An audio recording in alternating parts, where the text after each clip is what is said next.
The Rolls-Royce's leather seat was cold against Elle's cheek, but it was softer than any surface she'd touched in months. She pressed herself smaller, knees to chest, blood from her split lip staining the expensive upholstery. Outside, November wind screamed through Manhattan's alleys, carrying the distant wail of sirens and the closer sound of footsteps, heavy, deliberate, searching. Elle, you think you can run from me? Antonio's voice echoed off brick walls, slurred with bourbon and rage. I own this neighborhood. Every cop, every corner. You're mine. She bit down on her sleeve to muffle the sob. Stupid. So stupid to think she could hide in a car. But the door had been unlocked, and her vision had been blurring, and the cold was eating through her thin sweater, and she just needed anywhere. Just anywhere that isn't there. Welcome to Redemption Roads, where the most dangerous men discover that the hardest thing they'll ever do is kneel down, look someone in the eye, and say, "You're safe now." If you believe that even broken people deserve a second chance, hit that subscribe button and like this video. Drop a comment telling us where you're watching from. We love hearing from you. Now, let's see how one desperate moment changed two lives forever. The car door opened. Ella's heart stopped. She hadn't heard anyone approach, hadn't heard the electronic beep of a key fob. 1 second she was alone in expensive darkness. The next, a man was standing there, backlit by streetlight, and she was going to die. Please. The word came out broken. Please, I'll get out. I'll go. Just don't tell him I was here. The man didn't move. He was tall. She could tell even through her swollen eye, wearing a black coat that probably cost more than her entire year's rent. His face was shadowed, but she felt his gaze like a physical weight, scanning her trembling form, the blood on her face, the way she'd curled into the corner like a wounded animal. Who? His voice was low, accented, Russian, maybe, and completely devoid of emotion. Not angry, not surprised, just assessing. Who is looking for you? It doesn't matter. Ella tried to sit up, but her ribs screamed protest. She'd felt something crack when Antonio had thrown her against the kitchen counter. I'm sorry. I'll leave. I just needed... Her voice fractured. Just until morning. I just needed until morning. Silence. The kind that pressed against eardrums. Then the man moved. Not toward her. Sideways, blocking the alley entrance with his body. When he spoke again, his tone hadn't warmed, but something in it had shifted. Stay there. Ella blinked. What? Stay in the car. Do not move. Before she could process, he was gone, door closed, and she was alone again in the dark. Her mind spun. Was he calling the police? Antonio had friends in the NYPD. Was he calling Antonio directly? Oh God, what if he knew Antonio? Her stepfather had business associates she'd never met, men who came to the apartment at odd hours, men whose names she wasn't supposed to hear. She should run, now, while she had the chance. But her body wouldn't cooperate. Adrenaline was fading, leaving behind a bone-deep exhaustion and pain that made every breath feel like drowning. She slumped against the leather, watching her reflection in the tinted window. A ghost with matted hair and hollow eyes, who looked nothing like the girl who'd once believed in things like safety. 3 minutes passed. 5. 10. Then, voices muffled through the car's insulation. Antonio's, loud and confident. Saw her run this way, probably hiding behind some dumpster like the rat she is. Another voice, the one from the car, quieter but carrying an authority that made Elle's skin prickle. This is private property. Leave. Private property? Antonio laughed. You know who I am? I'm NYPD, 15 years. I'm looking for my daughter. She's sick, needs medication. You seen a girl, mid-20s, brunette? No. Mind if I look around? Just to be safe. Yes. A pause. Ella pressed her ear to the window. She couldn't see them. The angle was wrong. But she heard the shift in Antonio's tone, the false friendliness curdling into something uglier. Look, friend, I don't think you understand. I understand perfectly. The Russian accent sharpened each word into a blade. You are standing in my alley, at my car, demanding I help you find someone. I have said no. If you take one more step, my associates will ensure you understand the meaning of that word. Associates. Elle's gaze darted to the alley entrance. Two more shapes had materialized, broad-shouldered, faces hidden, but their stance spoke of violence held on a leash. Antonio must have seen them too, because his bluster deflated. This isn't over. She's my responsibility. When I find her... If she does not wish to be found, the man interrupted, voice dropping to something that made Ella's breath catch. Then she will not be found. Leave. Now. Footsteps. Retreated. Fading into the city's constant hum. Ella waited, counting heartbeats, until the car door opened again. The man slid into the driver's seat, movements economical, controlled. Up close, with the interior light on, she could finally see him clearly.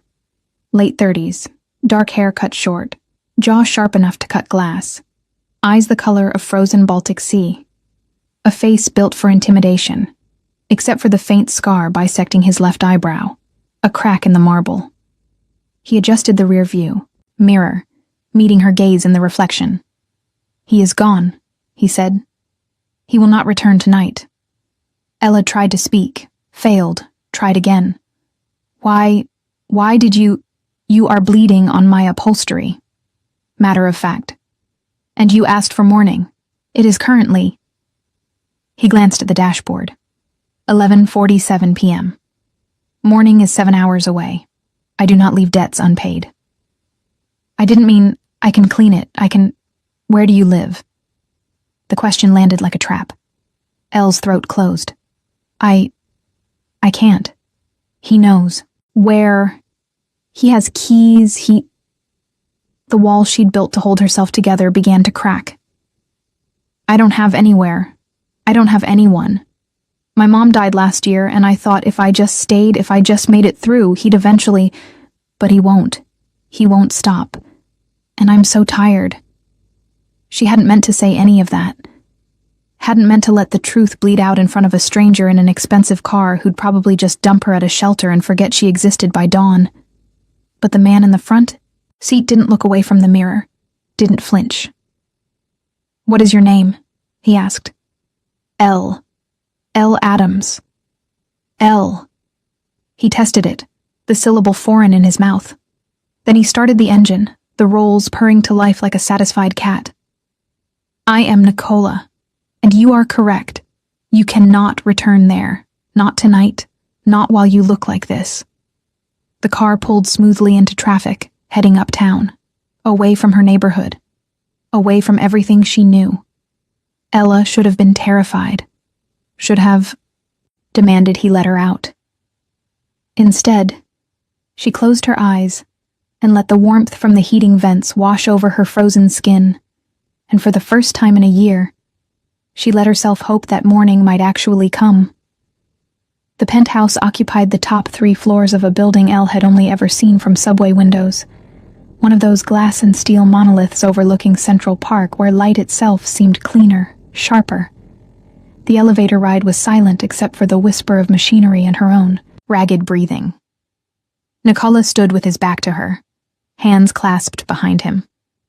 Posture so rigidly straight it looked painful. When the doors opened directly into his apartment, Ella forgot how to breathe. Floor-to-ceiling windows framed Manhattan like a painting, the city's lights competing with the stars they'd long since drowned out. Marble floors caught and multiplied the glow from recessed lighting, furniture that belonged in museums, not homes. Everything cold and beautiful and utterly untouchable.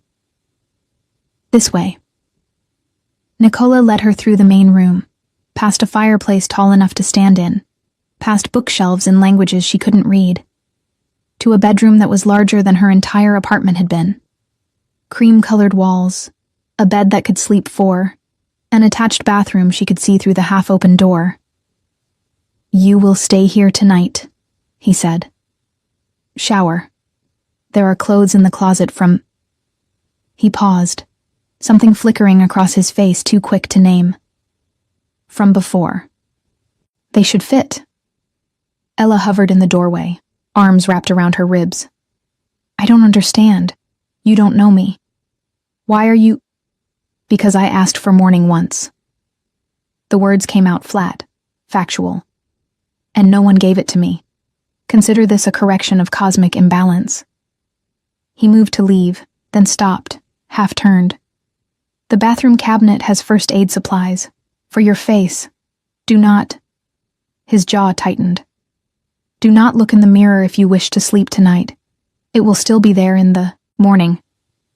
Then he was gone, door clicking shut, with a finality that felt like safety.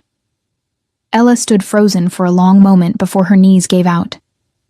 She sank onto the carpet, plush, cream, probably worth more than she'd earn in a month, and pressed her palms to her eyes. But the tears came anyway. Great shuddering sobs that tore through her chest and left her gasping. She cried for her mother, who died believing Elle would be okay. Cried for the girl she'd been at 24, fresh out of design school, full of plans. Cried for 3 years of her life evaporated into survival mode, of making herself smaller and quieter, and less, hoping that would finally be enough.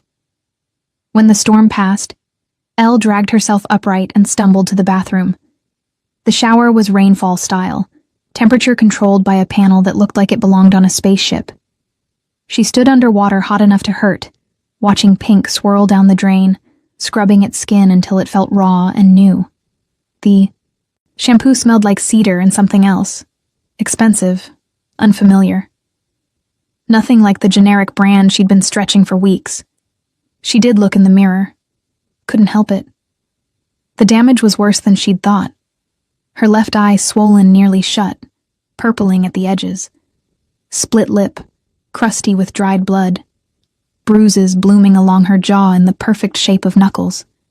And lower, hidden beneath the towel, the mottled greens and yellows of older injuries layered like sediment.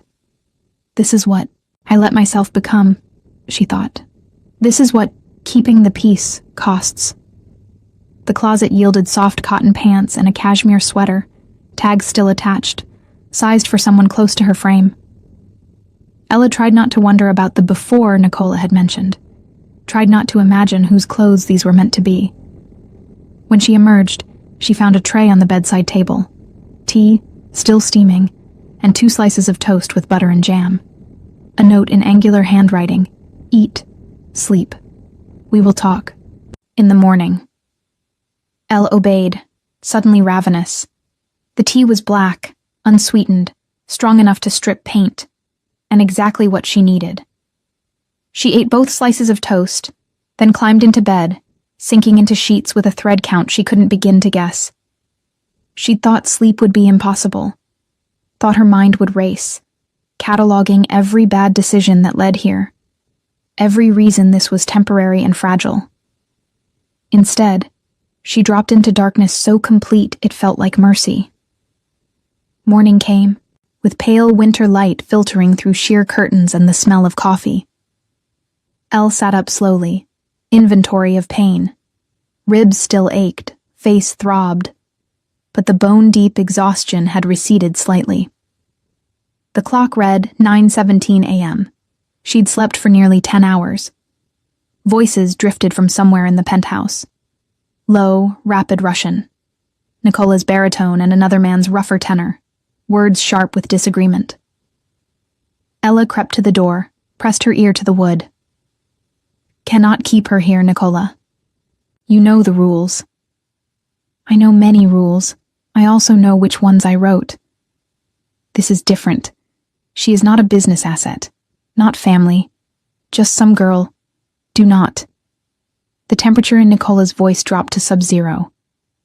"Do not reduce her to some girl. You did not see her face. You did not hear her voice when she asked for mourning. A long pause. Then quieter. Your mother? My mother. My sister.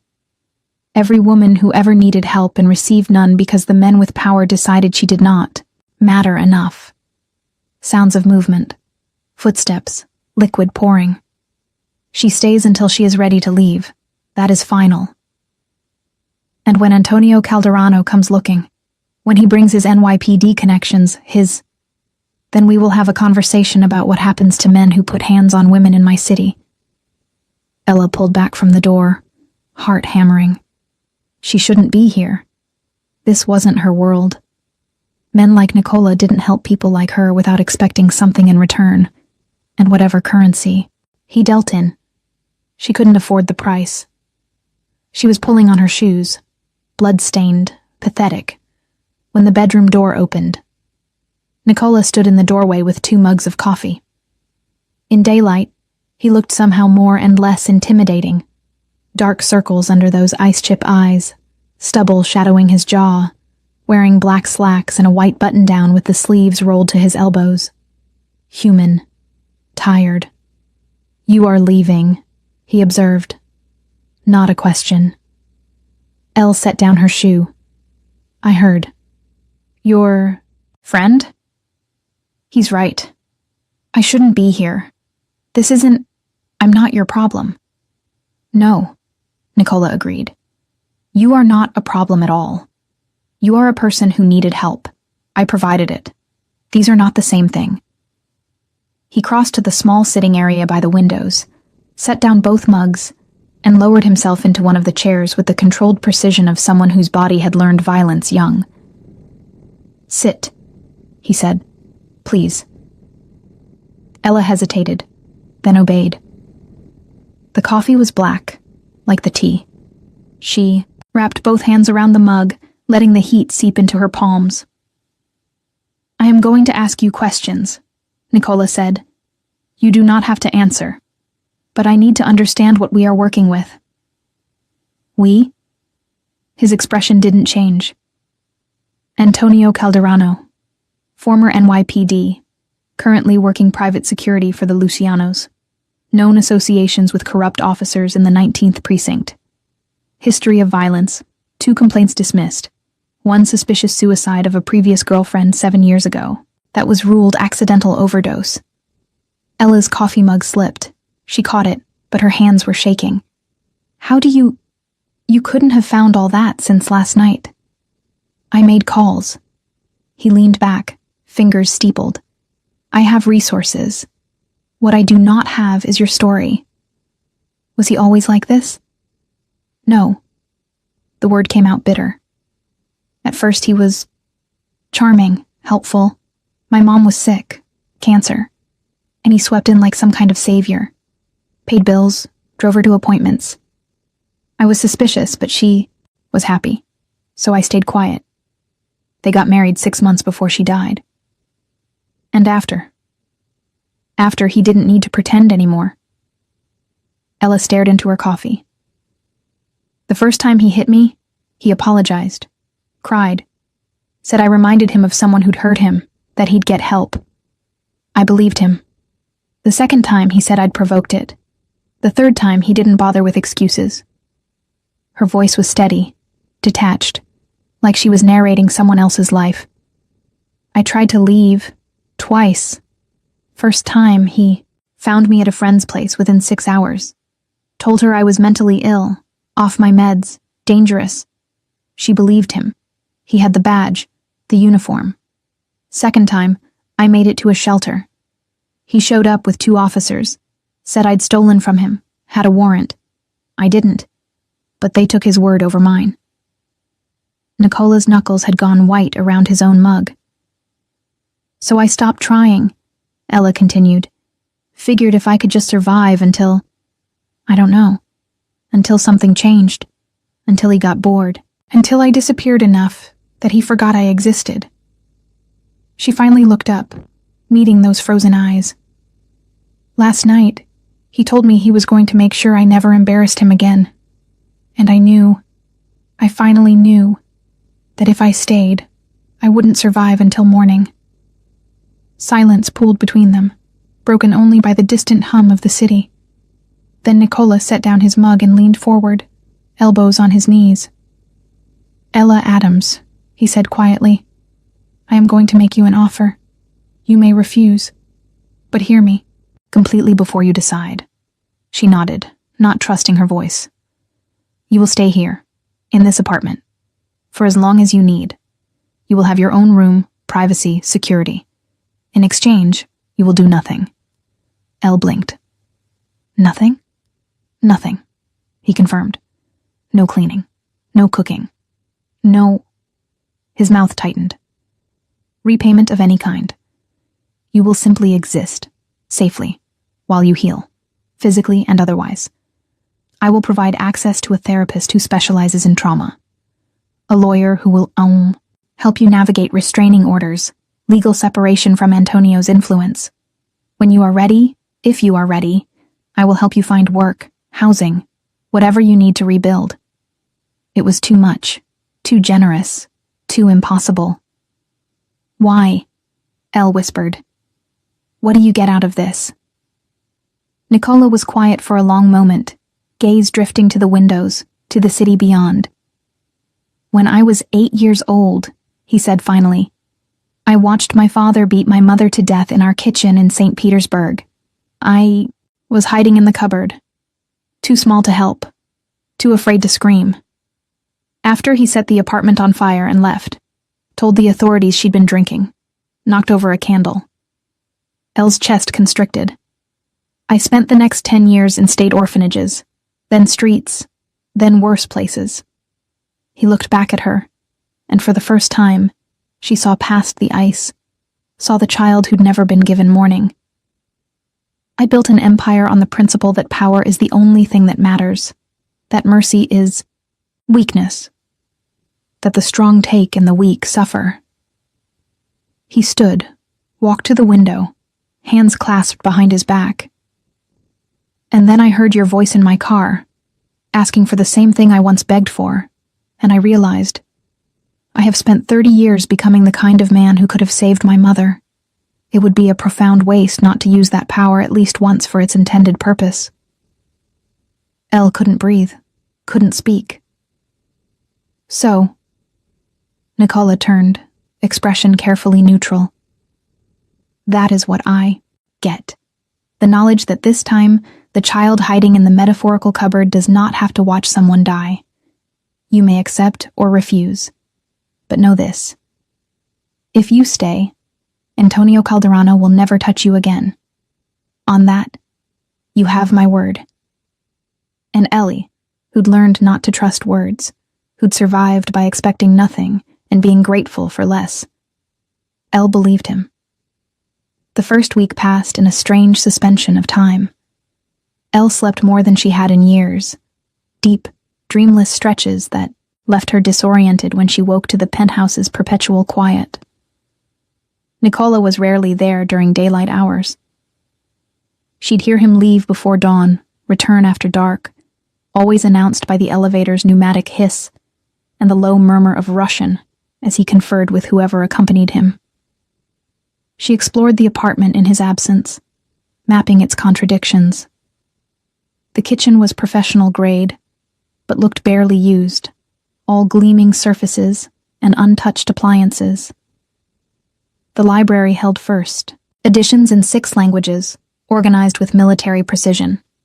But tucked in a corner, she found a battered paperback of Russian fairy tales, spine cracked from repeated reading, pages soft as cloth. One room remained locked. Elle had tested the handle on her 3rd day, curious, then jerked back when she'd heard Nicola's voice behind her. "That room is not for guests."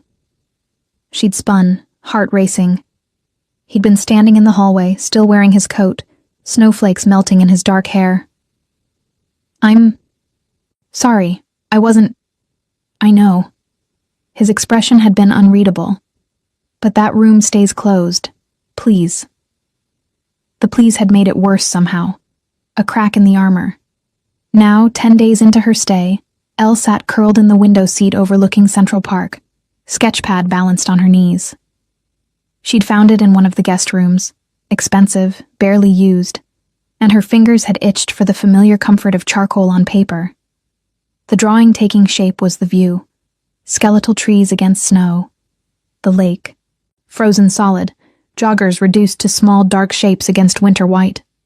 She'd forgotten how this felt, creating something just because she could. "You are an artist." Elle jumped, smearing a line. Nicola stood in the archway, jacket draped over one arm, regarding her work with that unsettling intensity. "Was," she corrected, setting down the charcoal. "I studied graphic design, but that was before." He crossed to the window, slow enough that she could have moved if she'd wanted. Up close, she noticed new details: a split knuckle on his right hand, freshly scabbed, a tension in his jaw that spoke of a very long day. "Before is not the same as never again," he said, eyes on her sketch. "This is good. Clean lines. You see the structure beneath surface details." It was the most personal comment he'd made since that first morning. Elle found herself answering honestly. "My professor used to say I was too focused on foundations, that I needed to loosen up, embrace chaos. Chaos is overrated." Nicola's mouth quirked. Not quite a smile, but close. Foundations are what keep buildings standing when storms come. Before Elle could respond, his phone buzzed. He glanced at it, and whatever warmth had briefly thawed his expression froze solid again. "I have a meeting," he said. "Dinner will be delivered at 7. There is..." He hesitated. "There is someone coming tomorrow. Dr. Volkov. She is the therapist I mentioned. You are not obligated to speak with her, but I think it would be beneficial." Ella's fingers tightened on the sketchpad. "I've tried therapy before. Antonio monitored the sessions, made sure I said the right things. Dr. Volkov reports to no one but you, and her office is here, in the building. You do not have to leave this floor if you do not wish to." The consideration in that detail, the understanding that even the elevator might feel like too much exposure, made Elle's throat tight. "Okay," she managed. "I'll try." Nicola nodded once, then left, and the apartment returned to its cathedral silence. Dr. Volkov arrived at 10 a.m. sharp, a compact woman in her 60s with steel-gray hair and eyes that missed nothing. She settled into the chair across from Ella with the ease of someone accustomed to wounded creatures. "Nicola tells me you have been through something difficult," she began, accent softening the consonants. "I am not here to fix you, only to provide tools if you wish to use them." Ella had expected probing questions, clinical, detachment.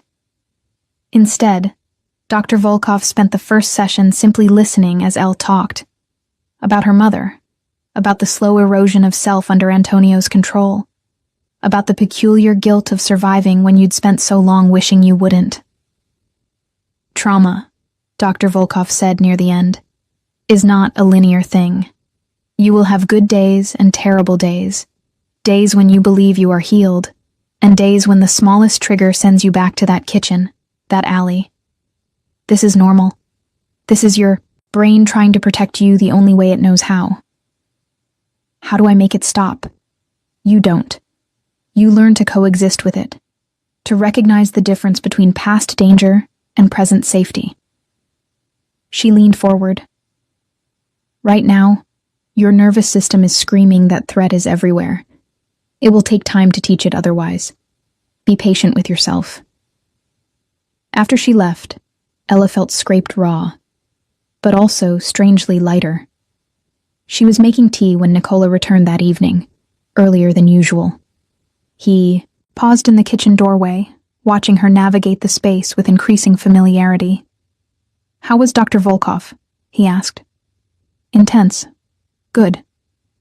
Ella poured a second cup without asking, slid it across the counter. She said trauma isn't linear. She would know. Nicola accepted the tea, fingers brushing hers, brief, electric.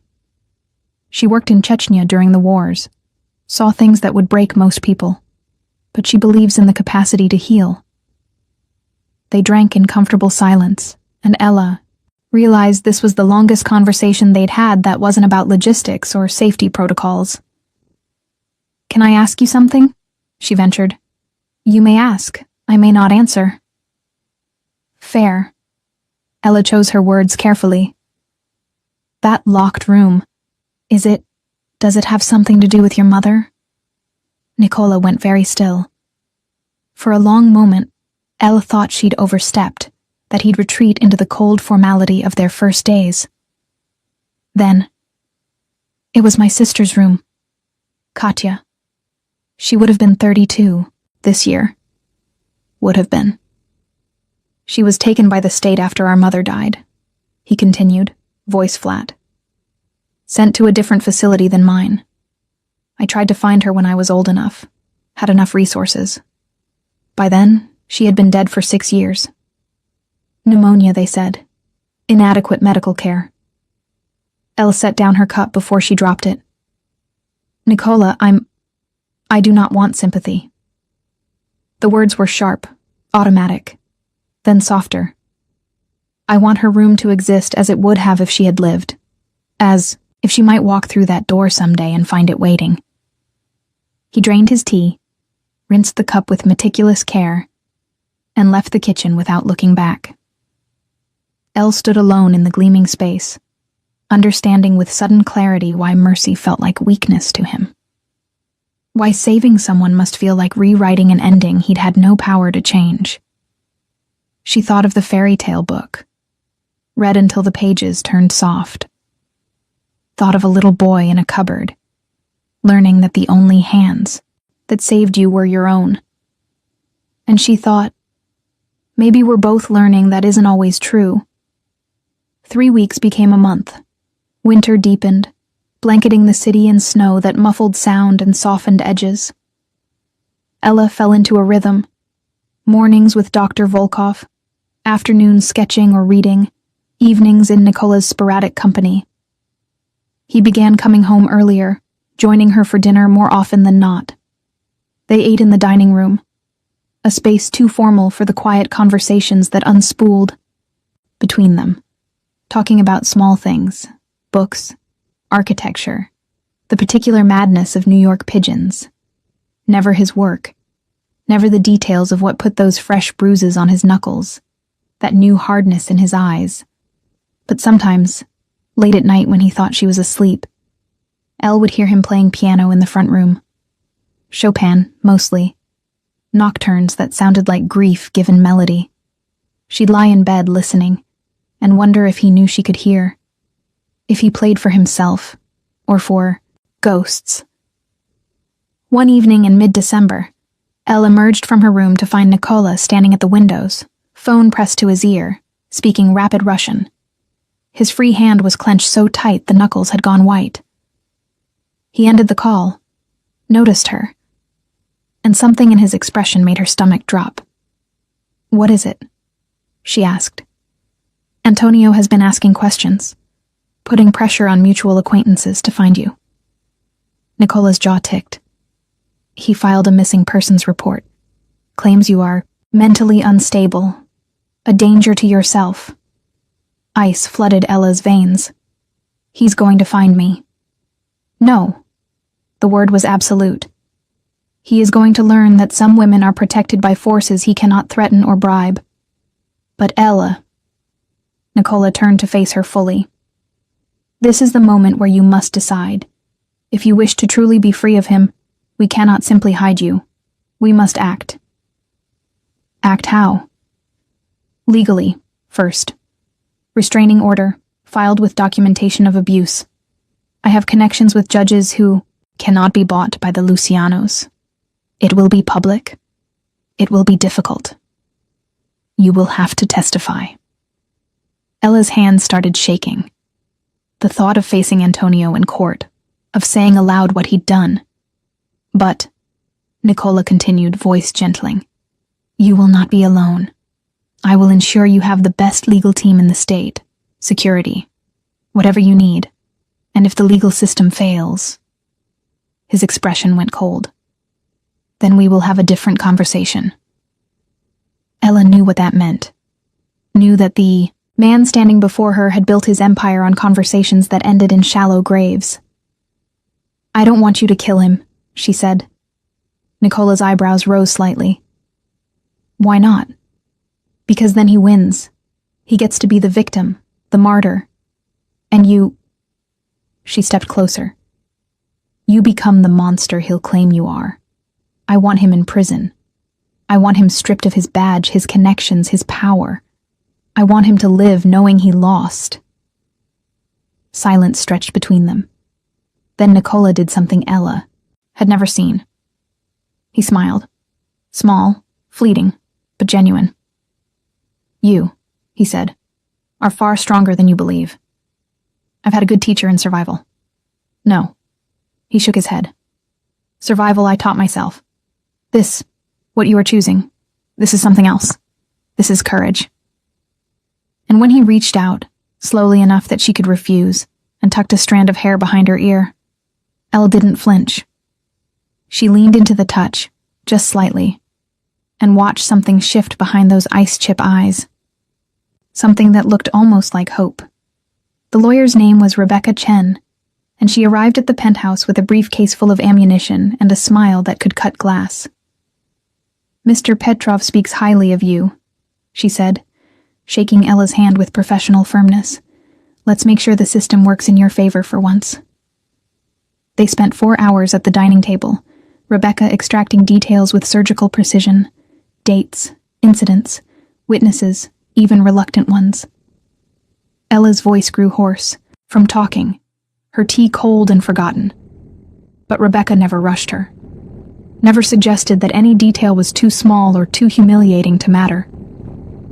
Medical records? Rebecca asked, pen poised. I went to the ER twice. Told them I fell. Ella's laugh was bitter. They believed me, or pretended to. We'll subpoena them anyway. Patterns matter. Rebecca made a note. What about financial control? He had access to my accounts. Said it was easier since we lived together. Monitored every transaction. Classic coercive control. Good. That strengthens the case. Rebecca looked up, expression softening slightly. Ella, I know this is exhausting, but every word you're giving me is a nail in his coffin. By the time we're done, Antonio Calderano won't be able to sneeze without violating a court order. When Rebecca finally left, Elle slumped in her chair, utterly drained. Nicola appeared with fresh tea. He'd made himself scarce during the session, but she'd known he was nearby, listening probably, making sure she felt safe. You did well, he said, setting the cup before her. I feel like I've been turned inside out. That is what justice requires sometimes. The exposure of wounds so they can be properly treated. He settled into the chair Rebecca had vacated. The restraining order will be filed tomorrow. Antonio will be served within 48 hours. Elle wrapped her hands around the warm ceramic. What if he doesn't care about a piece of paper? Then he will. Learn that consequences exist. Nicola's tone was conversational, but Elle heard the steel beneath. I have people watching him. If he so much as drives past this building, I will know. You can't protect me forever. Why not? The question hung there, simple and enormous. Ella met his gaze, searching for the detachment she'd seen that first night, finding instead something that made her pulse skip. Because eventually, I need to rebuild my own life, she said quietly. I can't hide in your fortress forever, no matter how beautiful the cage. This is not a cage. Nicola's jaw tightened. You are free to leave whenever you wish. Am I? Ella leaned forward. Or have you just built a different kind of prison? One with Egyptian cotton sheets and a therapist on call? She regretted the words immediately. Saw them land like physical blows. Watched Nicola's expression shutter closed. He stood, movements precisely controlled, I apologize if my assistance has felt like captivity. That was never my intention. Nicola. Wait. Elle rose, but he was already walking away. I didn't mean... He paused at the archway, back still turned. My mother used to say that the cruelest cages are the ones we build for others while calling it protection, he said quietly. Perhaps she was right. Perhaps I am simply repeating patterns I swore I'd broken. Then he was gone, and Ella was left standing in the dining room, hating herself. She found him an hour later in the library, standing before a portrait she'd never noticed. A young woman with dark hair and Nicola's same ice-pale eyes, wearing a yellow sundress and laughing at whoever held the camera. Katya. Had to be. I'm sorry, Ella said from the doorway. What I said was cruel and unfair. Nicola didn't turn. It was also partially true. I have been controlling. I justified it as protection, but control by another name is still control. Ella crossed to stand beside him, studying the portrait. She was beautiful. She was kind, in a world that gave her every reason not to be. His voice roughened. When our mother died, Katya was 6. I was 8. In the chaos after, the fire, the authorities, we were separated. I screamed for her, fought the officers dragging me away. She just stood there, holding her stuffed rabbit, and said, "It's okay, Nicola. We'll find each other." Ella's throat constricted. I spent years trying to find her, he continued. Used every resource, every contact.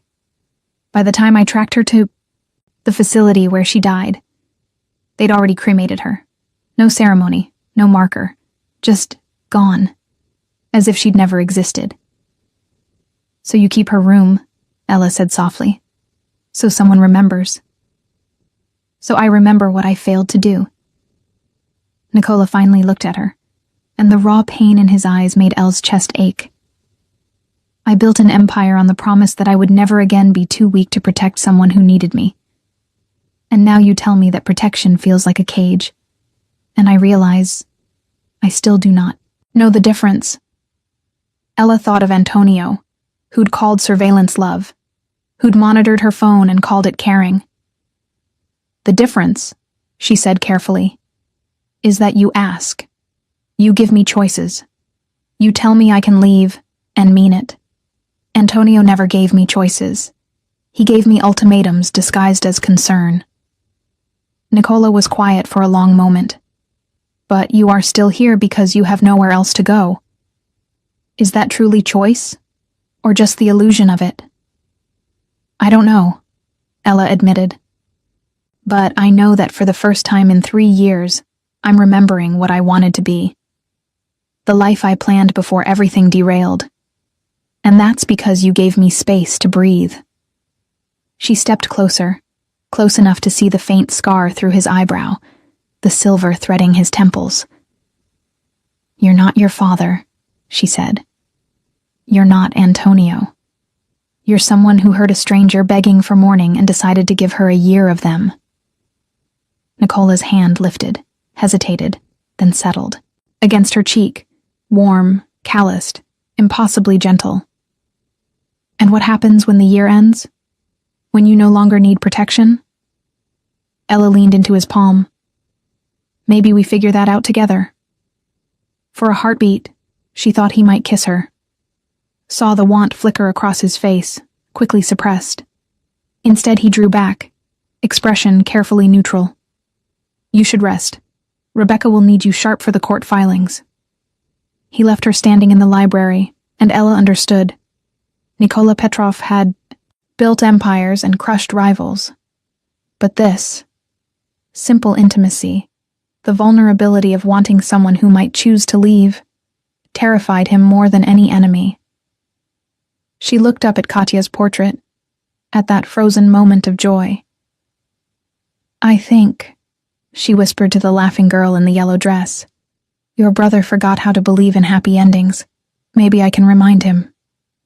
The restraining order was granted 3 days later, Antonio's response came via a letter slipped under the apartment buildings. Service entrance.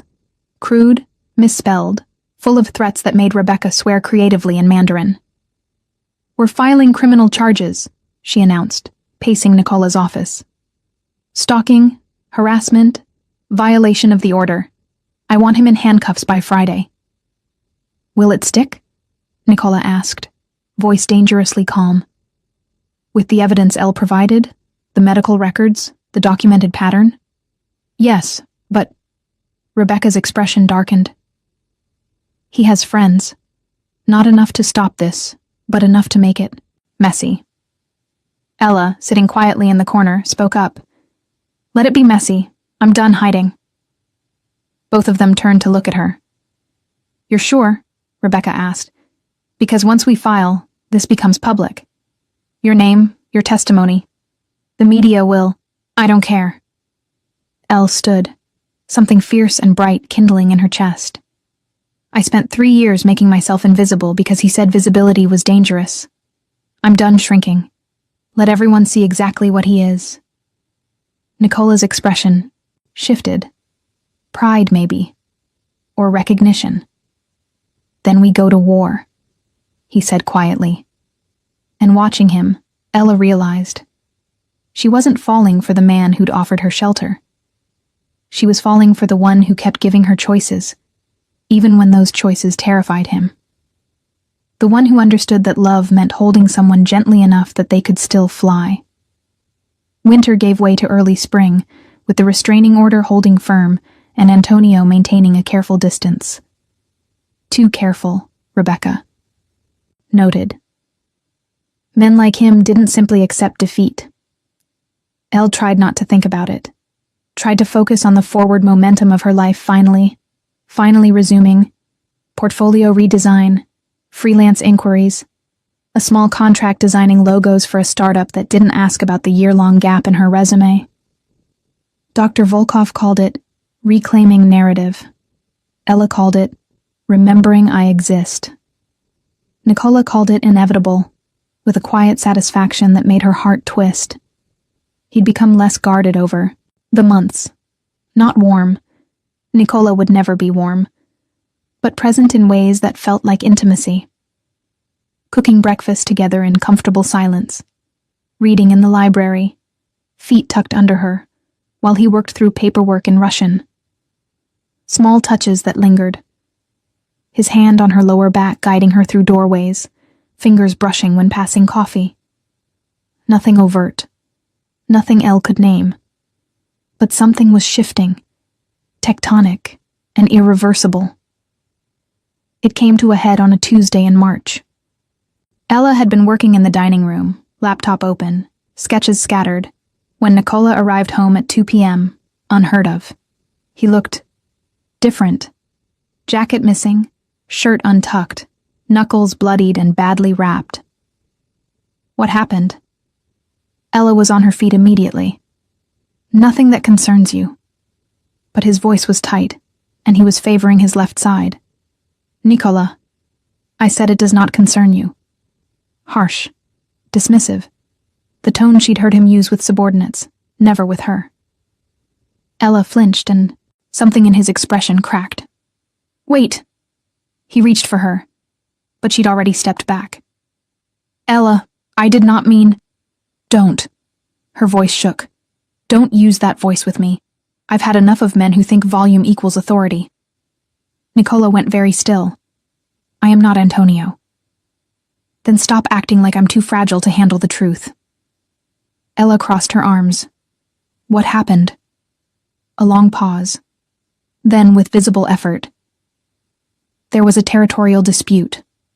The Lucianos have been pushing boundaries. It became... physical. The Lucianos, Antonio's employers. Yes. The pieces clicked together, cold and certain. This is about me. They're coming after you because you're protecting me. Nicola's silence was confirmation enough. Elle sank into a chair, nausea rising. I'm a liability. I'm putting you in danger. Stop. Nicola knelt before her, ignoring the way it made him wince. You are not a liability. You are... He seemed to struggle with the words. You are the first thing in 20 years that has felt like a reason rather than an obligation. Ella's breath caught. I have spent decades building power, he continued, voice low and raw, accumulating it like armor, telling myself that control equals safety. And then you asked to hide in my car, and I realized all that power means nothing if I do not use it to protect something that matters. I matter?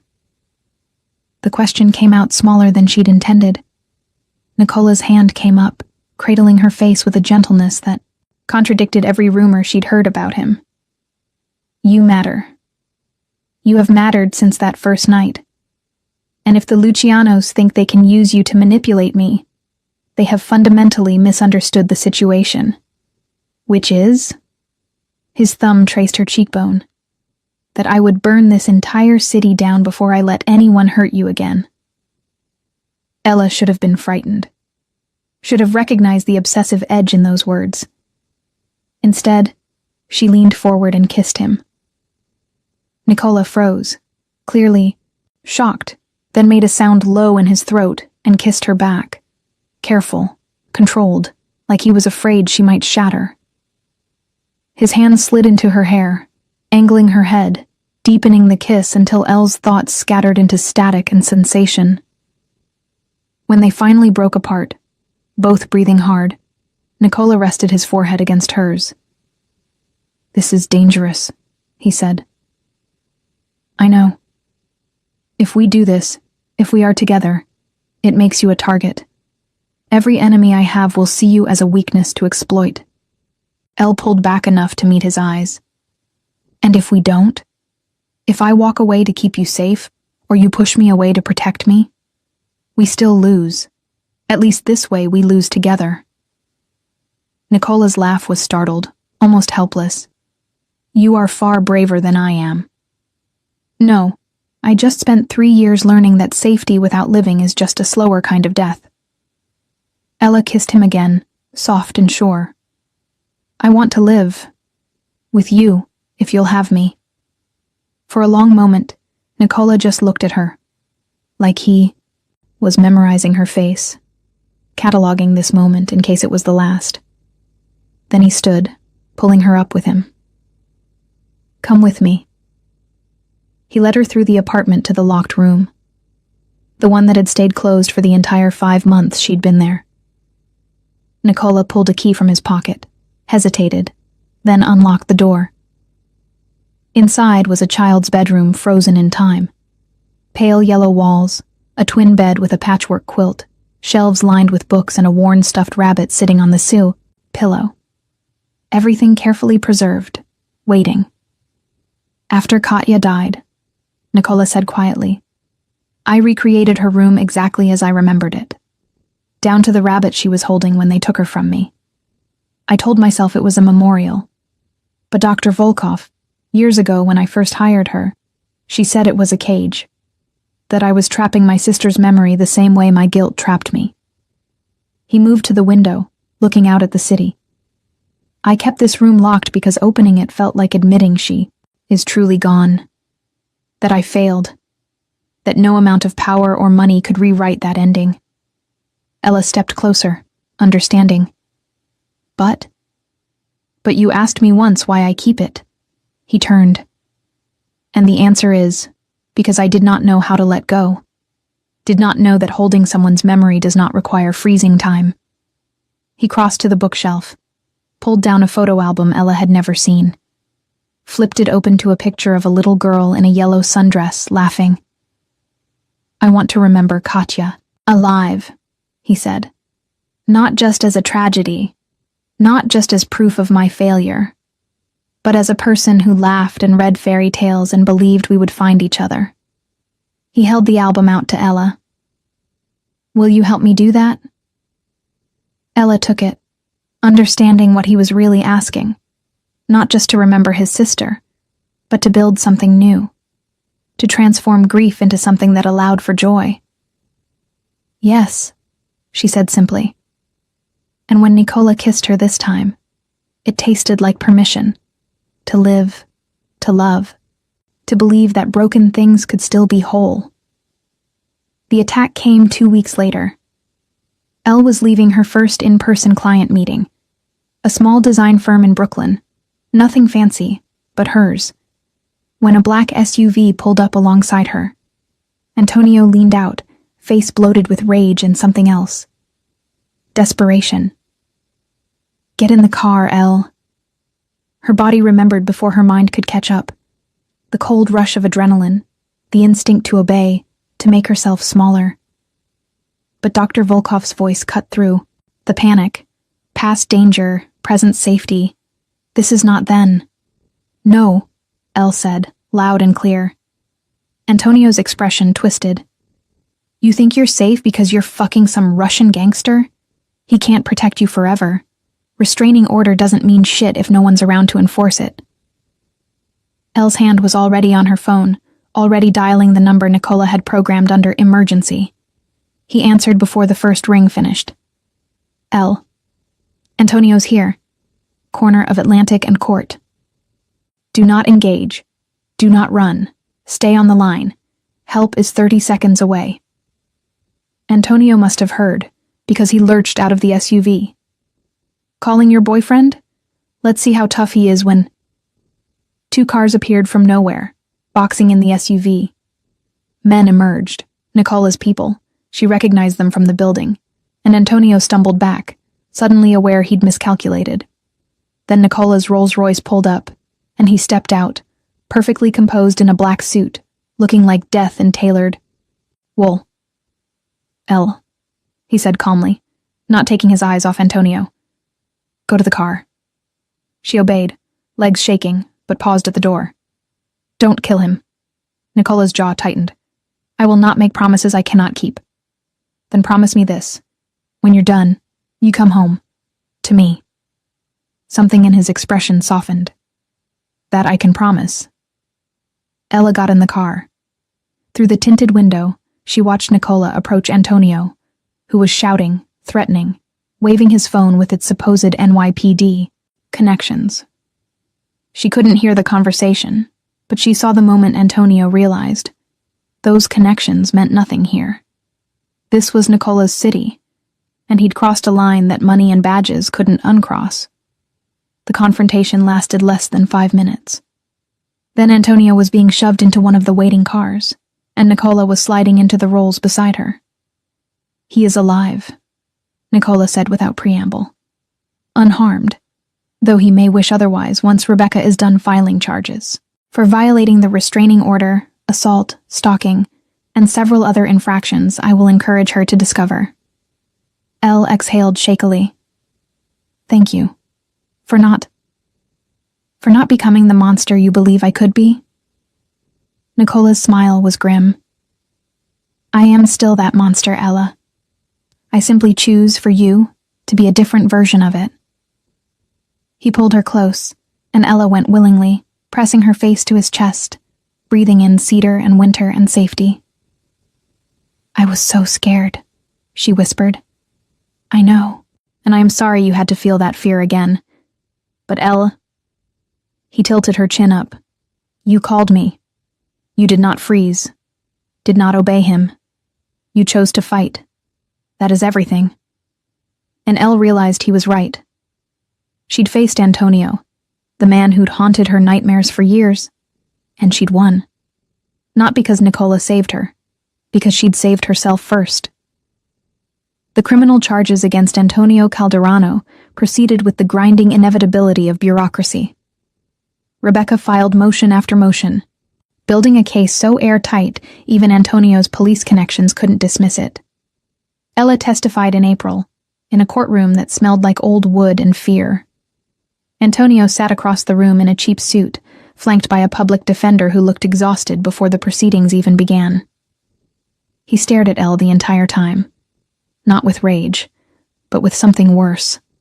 Injured disbelief, like she'd betrayed him by refusing to disappear quietly.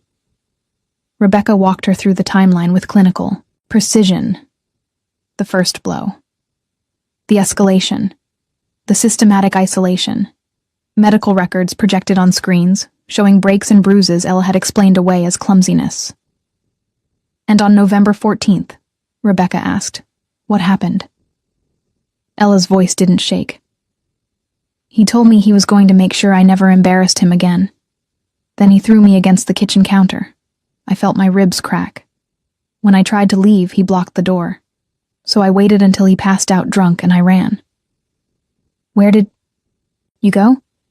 "I hid in a car, a stranger's car. I needed anywhere that wasn't there." She didn't mention Nicola by name. Didn't need to. The defense tried to paint her as vindictive, as having found a wealthy protector and fabricated abuse for financial gain. But then, the prosecutor submitted phone records.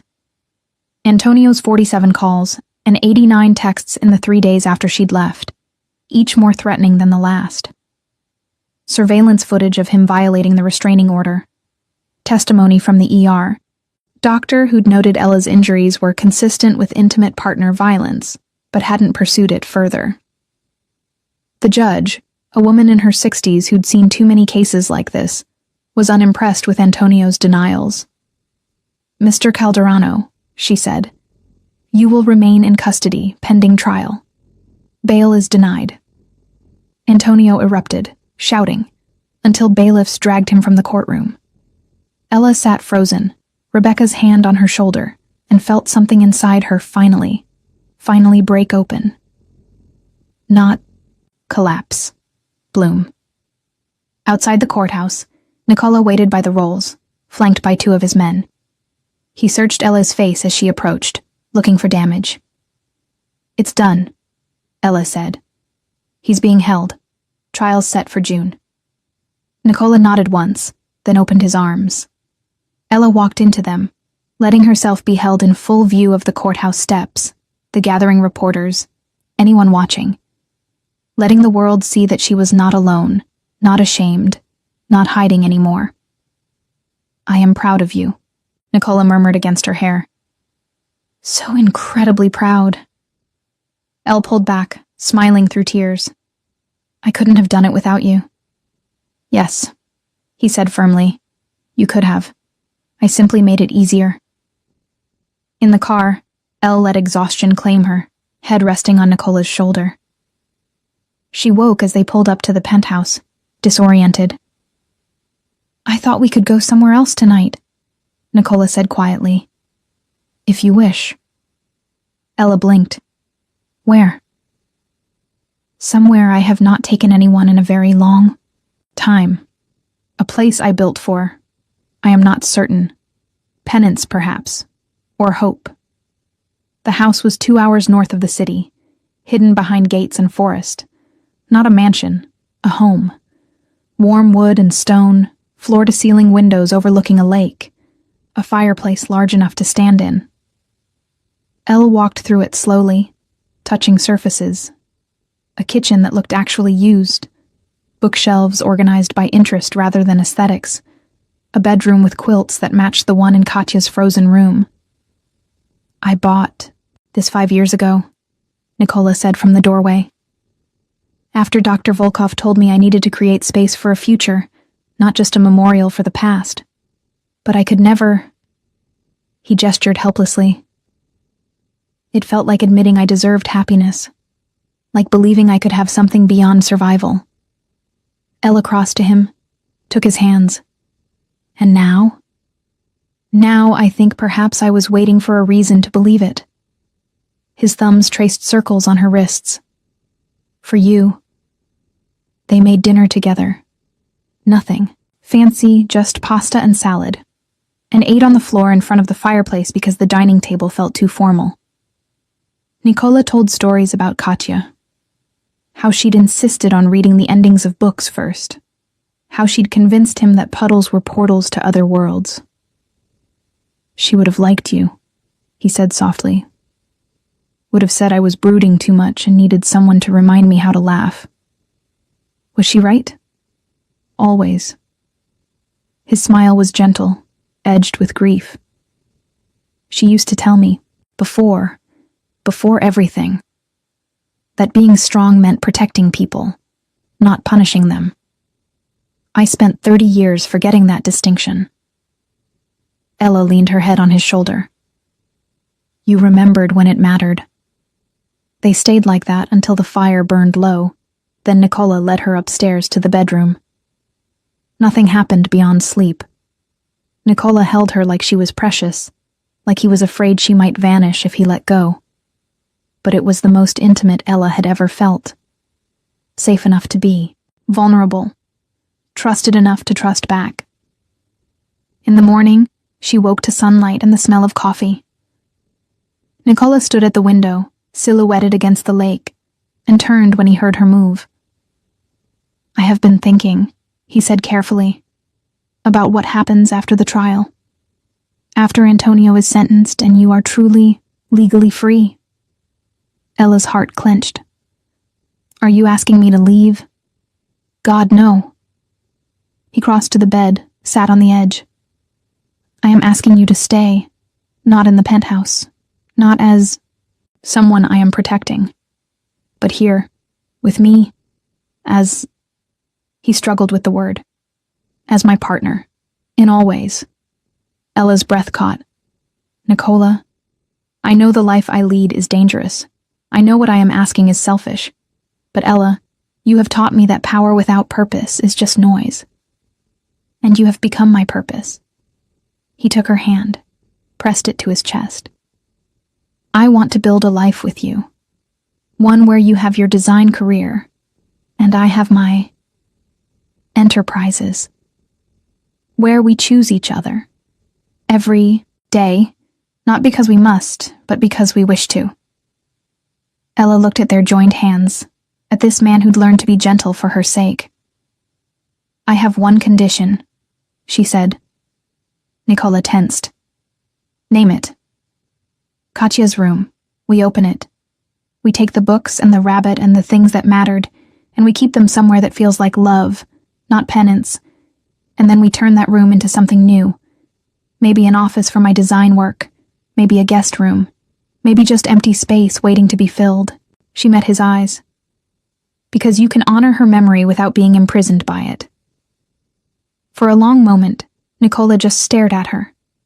Then he kissed her, deep and grateful, and laced with something that felt like freedom. "Yes," he said against her lips. "Yes to all of it." And Ella, who'd spent years believing she didn't deserve softness, let herself fall completely into the arms of a man who'd forgotten how to be soft until she reminded him. They opened Katya's room together a week later. Dr. Volkov came at Nicola's request. For moral support, he'd said. But Ella knew it was more. Volkov had been the one to first suggest this years ago. She'd earned the right to witness. Nicola stood at the threshold for a long time, hand on the doorknob, before finally pushing it open. The three of them moved through the space slowly. Nicola picked up the stuffed rabbit, holding it like it might break. "She called him Zayats," he said quietly. "Little hair. She took him everywhere. Then he should be somewhere you can see him," Elle said gently. "Not locked away." They packed carefully. Books into boxes for Nicola's library. The quilt folded for the lake house. Photos sorted into albums. The yellow sundress, the one from the portrait. Nicola hesitated over for a long time, before finally placing it in a memory box with other treasures. Dr. Volkov watched it all with quiet approval. "This is good, Nicola. This is letting her rest." When the room was empty, except for furniture, Nicola stood in the center, eyes closed. "I am sorry," he whispered. To Katya, to himself, to the child he'd been. "I am sorry I could not save you, but I will not waste the life I lived when yours was stolen. I promise you that." Ella took his hand. Volkov touched his shoulder. And together, they walked out, leaving the door open behind them. The trial concluded in early June with a guilty verdict on all counts: assault, stalking, coercive control, violation of restraining order. Antonio won. Calderano was sentenced to 8 years, with the judge noting his systematic abuse of power and complete lack of remorse. Ella watched from the gallery as they led him away in handcuffs. He looked smaller somehow, diminished. Just a man, not a monster. Rebecca squeezed her hand. It's over. But it wasn't. Not quite. The real ending came 3 weeks later, at the lake house. Ella had moved in officially, transforming Katya's old room in the penthouse into a bright studio space where she worked on increasingly ambitious design projects. Her client list was growing. Small businesses, nonprofits, a couple of larger firms who'd heard through the grapevine that designer Petrov's dating was worth the risk. She'd bristled at the nepotism implication until Nikola had pointed out, reasonably, that using his connections was no different than any other networking. Your talent stands alone, he'd said. My name simply opens doors. What you do once inside is entirely yours. Now standing on the lake house deck in July twilight, Elle watched Nikola at the water's edge. He was teaching, of all things, a little girl to skip stones. Maya was 6, daughter of one of Nikola's enforcers who died in a territorial dispute 2 months prior. Her mother had overdosed years ago. No other family.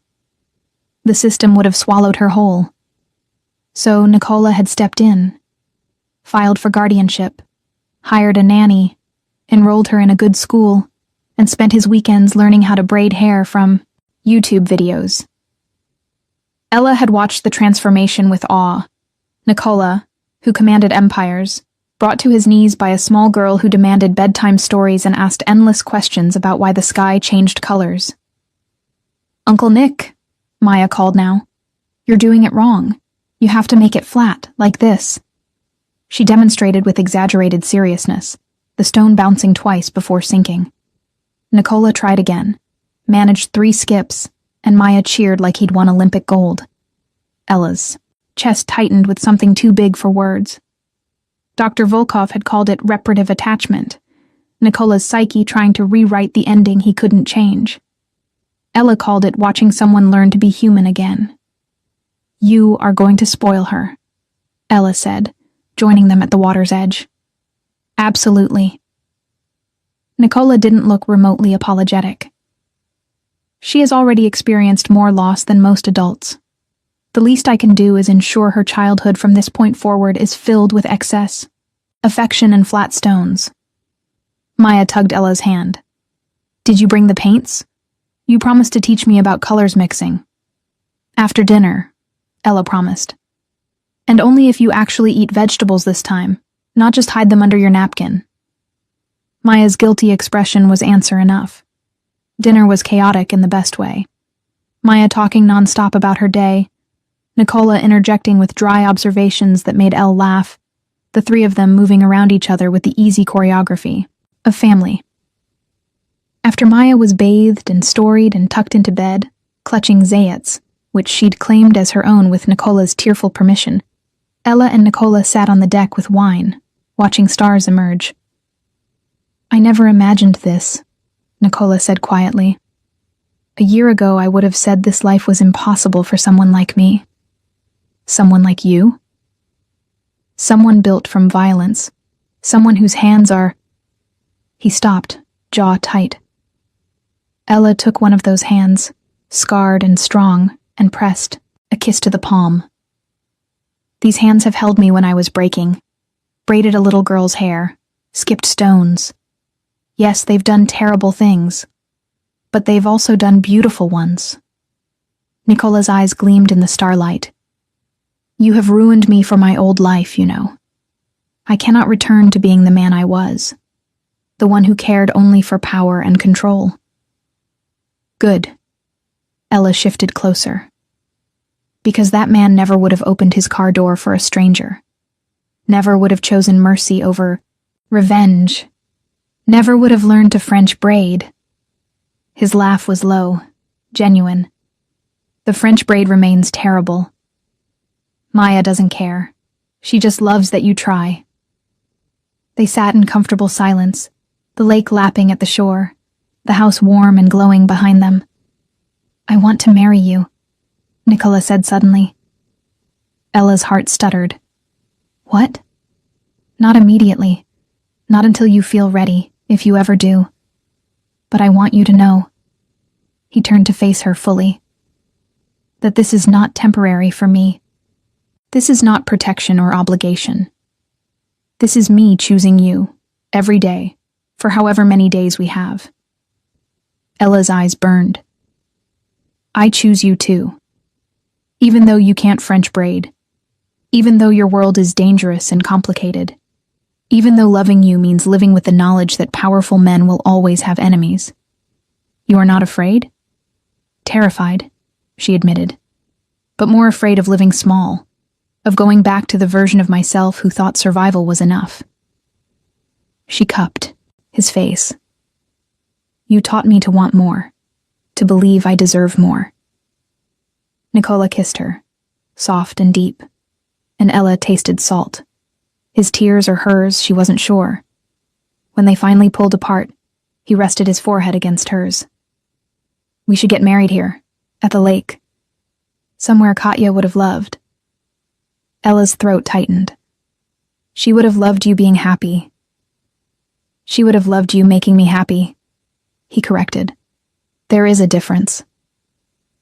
They stayed outside until the stars were thick, as spilled sugar, talking about the future.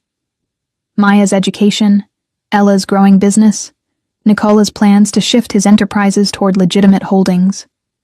Not erasing the past, but building something new on its foundation. When they finally went inside, Ella paused at Maya's door. The little girl was sprawled across the bed, Zayats tucked under one arm, her hair a dark tangle on the pillow.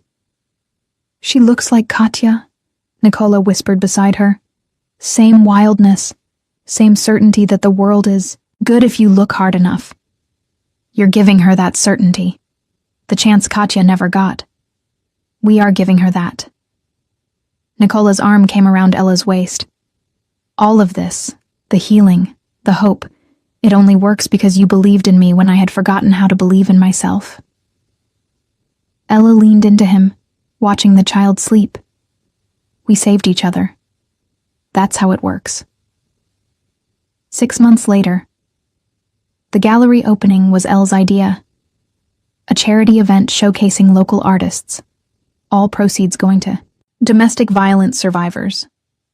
She'd designed the promotional materials, recruited artists, and somehow convinced Nicola to host it at his downtown building.